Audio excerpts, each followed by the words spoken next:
Hello friends, എല്ലാവർക്കും എൻ്റെ പുതിയ വീഡിയോയിലേക്ക് സ്വാഗതം. ഇന്ന് നമ്മൾ കുട്ടികൾക്കൊക്കെ വളരെ ഇഷ്ടപ്പെടുന്ന പട്ടാണി വറുത്തെടുത്തതാണ്. പട്ടാണി, നമ്മുടെ ഉണങ്ങിയ പട്ടാണി വെച്ചിട്ട് ഉണ്ടാക്കുന്ന ഒരു റെസിപ്പിയാണ്.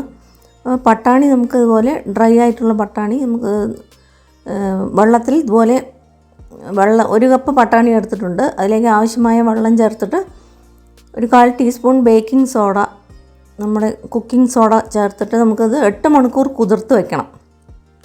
അപ്പോൾ അതിനുശേഷം നല്ലപോലെ കഴുകിയിട്ട് ഞാൻ ആ വെള്ളമൊക്കെ കളഞ്ഞിട്ട് നമുക്കത് കുക്കറിലേക്കൊന്ന് മാറ്റിയെടുക്കാം. കുക്കർ ഇട്ട ശേഷം പാകത്തിന് വെള്ളം ഒഴിച്ചിട്ട് നമുക്ക് ആ കടല മൂങ്ങുന്ന വിധത്തിൽ വെള്ളം ഒഴിച്ചിട്ട് ഒരേ ഒരു വിസിൽ വെച്ച് എടുത്താൽ മതിയാകും. ഒരുപാട് നേരം വേവിക്കരുത്, പിന്നെ അതിലുള്ള ആ തോട് പുറത്തേക്ക് വരാൻ തുടങ്ങും. അതുകൊണ്ട് ഒരു വിസിൽ വെച്ചാൽ തന്നെ മതിയാകും.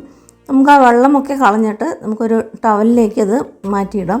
ഇത് അരമണിക്കൂർ അത് അവിടെ ഉണങ്ങാനായിട്ട് വയ്ക്കാം നമുക്ക്. അപ്പോൾ കടലയിലുള്ള വെള്ളമൊക്കെ നല്ലപോലെ വലിഞ്ഞ് നല്ലപോലെ ഒന്ന് ഡ്രൈ ആയി വരണം. അപ്പോൾ അതിന് ശേഷം നമുക്ക് ഡ്രൈ ആയി വന്നതിന് ശേഷം നമുക്ക് ചൂടായ എണ്ണയിലേക്ക് നമുക്ക് കടല ചേർത്ത് കൊടുക്കാം. ഇതുപോലെ ഒരു അരിപ്പ വെച്ചിട്ട് നമുക്ക് കടല അതിലേക്ക് ഇടുകയാണെങ്കിൽ നമുക്ക് ഈസിയായി തന്നെ അതിൽ നിന്ന് വറുത്തെടുക്കാൻ പറ്റും. നമുക്ക് മീഡിയം ഫ്ലെയിമിൽ വെച്ചിട്ട് വേണം ഇത് വറുക്കാനായിട്ട്. അപ്പോൾ നിങ്ങൾ ആദ്യമായിട്ടാണ് എൻ്റെ ചാനൽ കാണുന്നതെങ്കിൽ ഒന്ന് സബ്സ്ക്രൈബ് ചെയ്യാൻ മറക്കരുത് കൂട്ടുകാരെ. കൂടെ തന്നെ ബെൽ ബട്ടൺ കൂടി ഒന്ന് പ്രസ് ചെയ്ത് കൊടുത്താൽ ഞാനിടുന്ന വീഡിയോൻ്റെ നോട്ടിഫിക്കേഷൻ നിങ്ങൾക്ക് കിട്ടുന്നതായിരിക്കും. അപ്പോൾ ഇത് നല്ല ക്രിസ്പി ആയിട്ടുള്ള ഒരു സ്നാക്കാണ് കേട്ടോ. നമുക്ക് എല്ലാവർക്കും ഇഷ്ടപ്പെടും, കുട്ടികൾക്ക് പ്രത്യേകിച്ച് വളരെ ഇഷ്ടപ്പെടും. നമ്മൾ കടയിലൊക്കെ വാങ്ങാൻ കിട്ടുന്ന അതുപോലെ തന്നെ നമുക്ക് ആ സ്വാദിൽ തന്നെ നമുക്കിത് ഉണ്ടാക്കിയെടുക്കാൻ പറ്റും. പെട്ടെന്ന് തന്നെ ഉണ്ടാക്കിയെടുക്കാനും പറ്റും. ഒരു 5-10 മിനിറ്റിൽ തന്നെ നമുക്കിത് വറുത്തെടുക്കാൻ പറ്റും.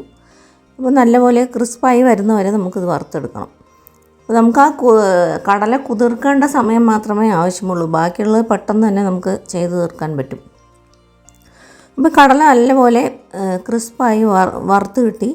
ഇനിയിപ്പോൾ അത് നമുക്കൊരു ടിഷ്യൂ പേപ്പറിലൊക്കെ മാറ്റി കൊടുക്കാം. ഒരു പ്ലേറ്റിൽ ടിഷ്യൂ പേപ്പർ വെച്ചിട്ട് നമുക്ക് അതിലേക്ക് മാറ്റിയാൽ അധികമുള്ള എണ്ണ ആ ടിഷ്യൂ പേപ്പറിൽ പോയിക്കോളും.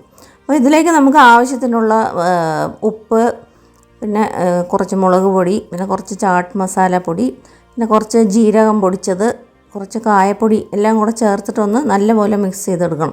അപ്പോൾ ഇതൊക്കെ നമ്മുടെ സ്വാദിനനുസരിച്ച് ചേർത്ത് കൊടുക്കാവുന്നതാണ്. ഇതിന് പ്രത്യേകിച്ച് കണക്കൊന്നുമില്ല, നിങ്ങളുടെ ഇഷ്ടത്തിനനുസരിച്ച് ഏത് പൊടി വേണമെങ്കിലും ചേർത്ത് കൊടുക്കാവുന്നതാണ്.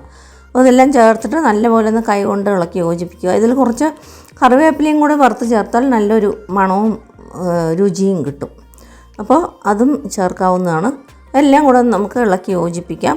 അപ്പോൾ നമ്മുടെ നല്ല ക്രിസ്പി ആയിട്ടുള്ള പട്ടാണി ഫ്രൈ ചെയ്തത് റെഡിയായി.